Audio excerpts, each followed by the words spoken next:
All right, let's cut the crap and dive right into this Attenborough shit. You Yeah. guys wanted the David Attenborough deep dive, and holy shit, you're getting it. This dude's been around for like 80 freaking years, pumping out documentaries, shows, books. I mean, you name it. It really is mind-boggling. He's been a constant presence in natural history filmmaking for generations. Yeah, and we're not going to bore you with some like Wikipedia-style timeline of his life.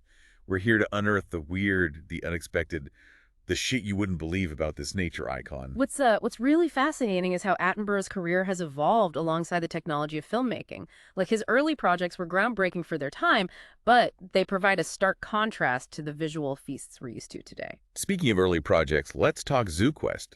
Imagine trekking through the jungle in the 50s. No fancy drones, probably shooting in black and white half the time. This guy was wrestling Komodo dragons before it was cool. Yeah. ZooQuest was such a pivotal moment, not just for Attenborough, but for like the entire genre of natural history filmmaking. Back then, the focus was on capturing animals for zoos. But even in those early episodes, you see Attenborough's genuine fascination with wildlife shining through. So he wasn't just some dude snatching animals for cages. There was like actual passion there. Absolutely. He used ZooQuest as like a platform to educate viewers about animal behavior, ecology, and the importance of conservation. He even challenged the prevailing view of animals as mere specimens, emphasizing their intelligence and complex social structures. Interesting. So how the hell did he go from catching critters to becoming this global nature guru? The turning point was arguably Life on Earth, which premiered in 1979. This series was revolutionary, using innovative filming techniques and a compelling narrative structure to trace the entire history of life on our planet. Life on Earth, that's the one everyone knows. The one with those trippy time-lapse sequences of like slime molds turning into dinosaurs or something.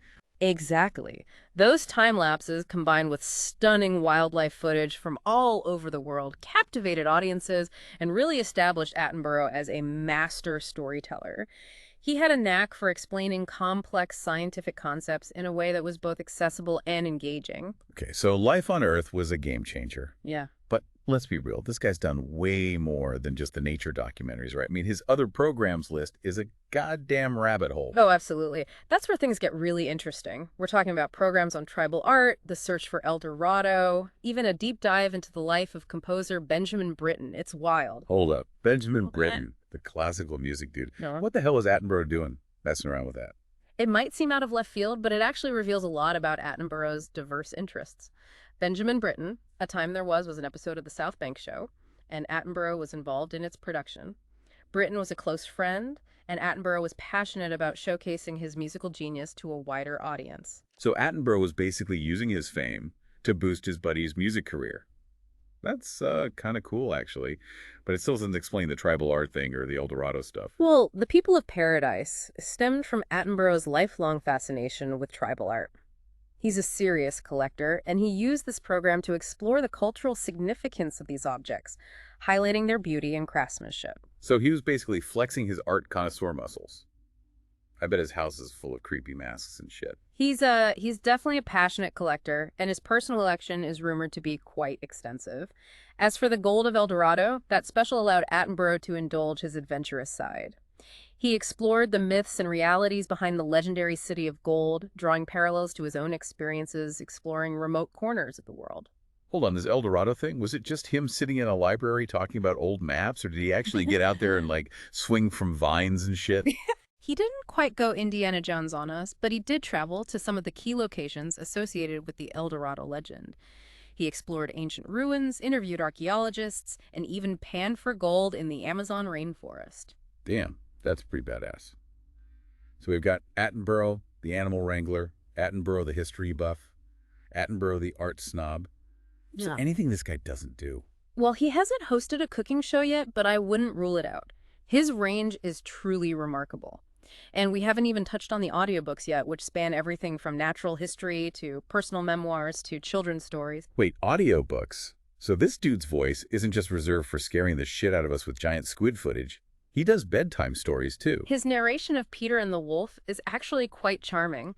It showcases his ability to connect with audiences of all ages, and it highlights his genuine love of storytelling, regardless of the medium.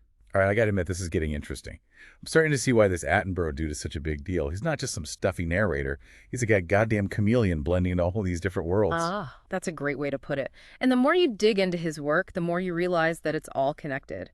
His fascination with the natural world informs his interest in art history and even human behavior. It's Hmm. all part of the same grand narrative. Okay, I'm intrigued. Let's ditch the mainstream stuff and dig into some of these weirder projects.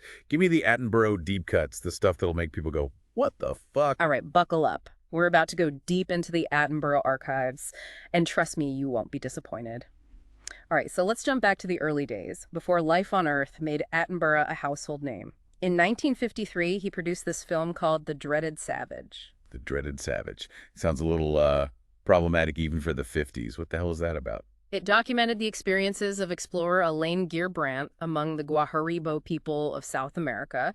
They were considered like one of the most isolated tribes in the world at the time, and Guirbrandt's account of their culture and customs was groundbreaking. So Attenborough was dipping his toes into anthropology even back then. I guess that makes sense considering his fascination with tribal art and all that. Exactly.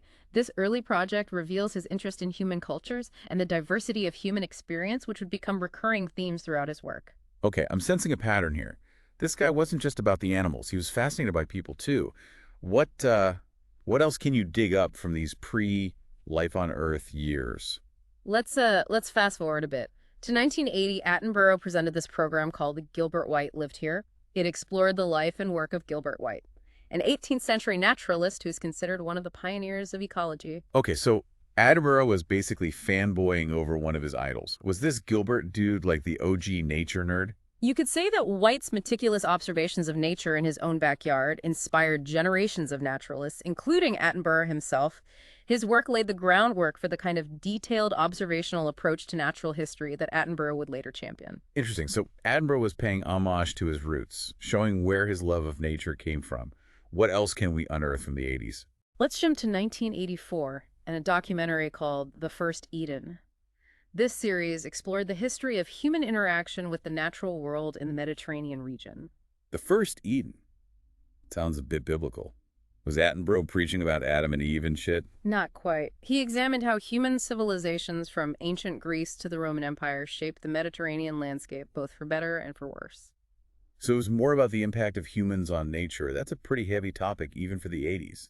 Was he already sounding the alarm about environmental destruction back then? He was definitely raising awareness about the delicate balance between humanity and the natural world. The First Eden highlighted the consequences of deforestation, overgrazing, and other human activities, laying the groundwork for his later, more explicit environmental advocacy. Okay, I'm seeing how this all fits together now. Attenborough's career wasn't just a random collection of projects. It was a gradual evolution of his ideas and concerns. From capturing animals to understanding human cultures to advocating for conservation, it's all interconnected. Precisely. And as we move into the 90s and beyond, we see those themes becoming even more prominent in his work. All right, let's keep digging.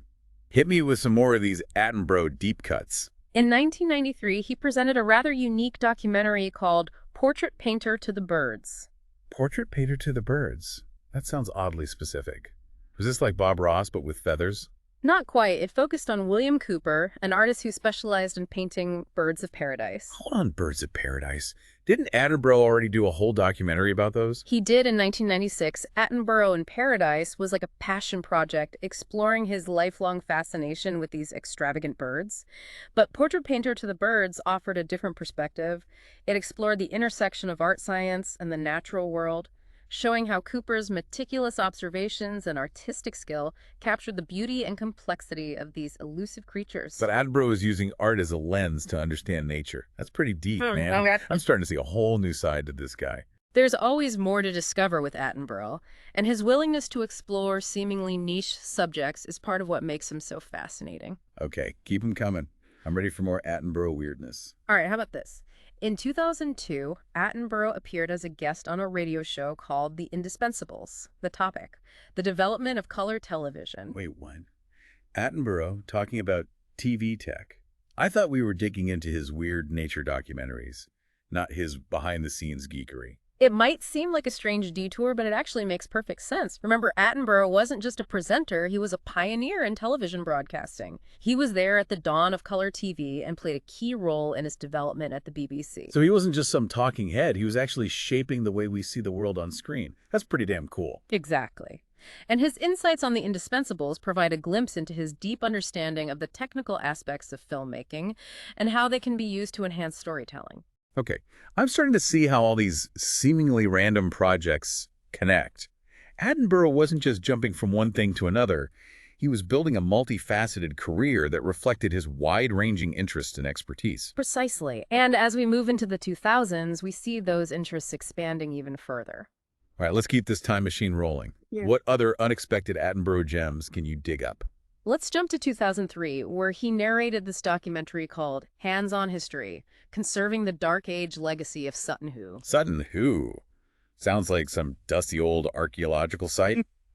What the hell was Attenborough doing, narrating a show about digging up old crap? Sutton Hoo is actually one of the most significant archaeological discoveries in British history. It's a 7th century Anglo-Saxon ship burial filled with incredible artifacts, including weapons, armor, and even a ceremonial helmet. Okay, that sounds kind of badass. Yeah. But where does Attenborough fit into all this? Was he just narrating, or was he out there swinging a pickaxe alongside the archaeologists? He wasn't digging up graves, but his narration brought the story of Sutton Hoo to life. He explained the historical significance of the site, the meticulous process of excavation and conservation, and the insights these objects provide into the lives of these ancient people. So he was using his storytelling skills to make history come alive, just like he does with nature documentaries. That's pretty versatile. Exactly. Attenborough had a gift for finding the human element in any story, whether it was about a chimpanzee using tools or an Anglo-Saxon warrior buried with his treasures. Okay, I'm officially impressed. This guy's range is insane. Yeah. What else can you throw at me? I'm ready for more Attenborough curveballs. Let's stick with the 2000s for now. In 2005, Attenborough appeared on a documentary series called How Art Made the World. How Art Made the World. Sounds a bit pretentious, even for Attenborough. What the hell is he doing on that show? He presented a segment on the art of ancient Greek pottery. Greek pottery. Seriously. What's the connection to Attenborough's usual stuff? It might seem like a stretch, but Attenborough found a fascinating link between art and the natural world. Greek pottery is often adorned with depictions of animals and plants, reflecting the ancient Greeks' observation of and relationship with their environment. So he was basically using these old pots to show how humans have always been fascinated by nature, even thousands of years ago. Precisely. And his segment on How Art Made the World highlighted that enduring connection, bridging the gap between ancient art and modern scientific understanding. All right, I'm starting to think this Attenborough dude is a goddamn ninja, popping up in the most unexpected places. What else have you got? Let's jump ahead to 2009, where Attenborough appeared on this BBC program called The Funny Side of Animal. Wait, hold up. Attenborough talking about funny animals. Was he cracking jokes about monkeys throwing poop or something? He wasn't exactly doing stand-up comedy, but he did share his insights on the playful and seemingly humorous behaviors of animals. He discussed chimpanzees tickling each other, otters juggling pebbles, and birds performing elaborate courtship displays that could be interpreted as comical. So he was showing the lighter side of nature, reminding us that it's not all about survival of the fittest in dramatic chases. Exactly. He highlighted the joy, playfulness, and even a bit of silliness that exists in the animal kingdom. Okay, I'm starting to think there's nothing this guy can't do.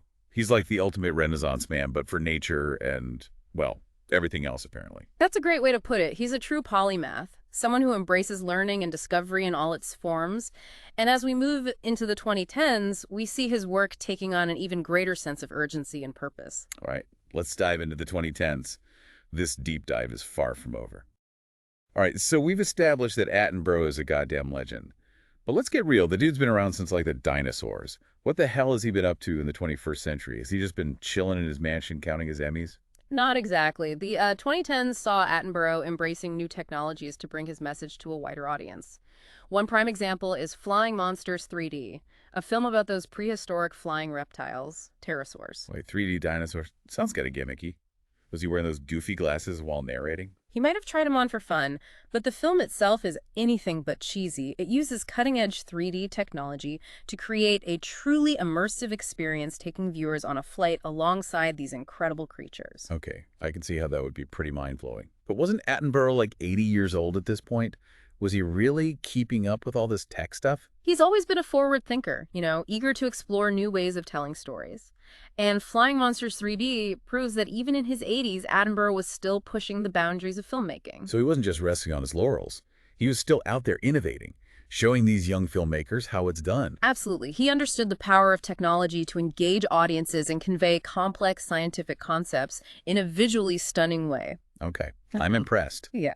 But let's not forget about the big issue Attenborough's been tackling for decades. Yeah. Climate change. Did he shy away from that in his later years? Not at all. In 2019, he presented Climate Change: The Facts, a powerful documentary that lays out the scientific evidence for climate change, its impact, and the urgent need for action. Damn, that sounds heavy. Was it just doom and gloom, or did he offer any hope? He didn't sugarcoat the facts, but he also emphasized the resilience of nature and the potential for human ingenuity to solve this crisis. It's a call to action, a reminder that we all have a responsibility to protect our planet. So even in his 90s, Attenborough was still fighting the good fight, using his platform to raise awareness and inspire change. That's pretty damn inspiring. It is. He understood that his voice carried weight and that he had a unique opportunity to reach a global audience with a message of hope and urgency. Okay, so we've covered documentaries, 3D films, even some ancient history and art. What about those random appearances on other people's shows? I bet there are some hidden gems there, too. Oh, you bet. In 2012, he appeared on Attenborough's Ark, a natural world special, where he chose 10 endangered animals he would save if he could build a modern-day ark. Interesting. Did he go for the obvious choices like pandas and tigers, or did he throw in some curveballs? He included some iconic species, but also championed lesser-known animals like the olm, a blind salamander that lives in underwater caves. So he was using his platform to shine a light on those often overlooked creatures that need our help just as much as the cuddly ones. Exactly. He understood that every species plays a vital role in the web of life and that biodiversity is crucial for a healthy planet. All right, let's wrap this up. We've explored the vast and weird world of David Attenborough, from his early expeditions to his forays into 3D filmmaking and his tireless advocacy for conservation. What's the one thing we should remember about this legendary dude? I think it's his unwavering passion for knowledge and his ability to share that passion with the world. He's made learning about nature and so much more not just informative, but truly entertaining. Couldn't have said it better myself. He's like that cool teacher everyone had in school. Mm. The one who made you actually give a shit about the subject. Exactly. And his legacy extends far beyond his impressive body of work. He's inspired generations of scientists, filmmakers, and conservationists, and his message of wonder and responsibility continues to resonate today. All right, folks. There you have it. A deep dive into the mind-blowing career of David Attenborough. We've uncovered the weird, the wonderful, and everything in between. And the best part is there's always more to discover. Attenborough's work is a vast and constantly expanding universe of knowledge and inspiration. So keep exploring, keep learning, and never lose your sense of wonder. Damn right.